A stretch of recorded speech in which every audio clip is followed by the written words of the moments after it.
welcome back to our channel. So today in this video we are going to discuss about how to apply velocity slow motion in CapCut. So without wasting much of our time, let's get straight into the video.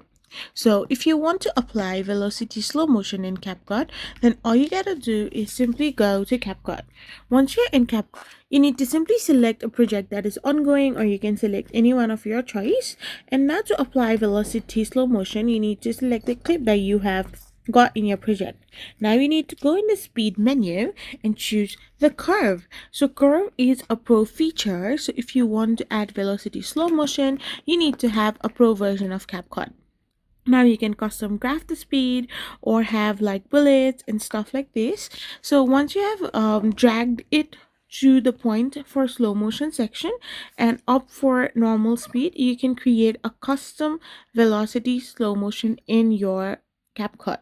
So I hope you found this video helpful. Don't forget to hit that subscribe button and do give us a thumbs up. We will be back again with more informative videos. Thank you for watching.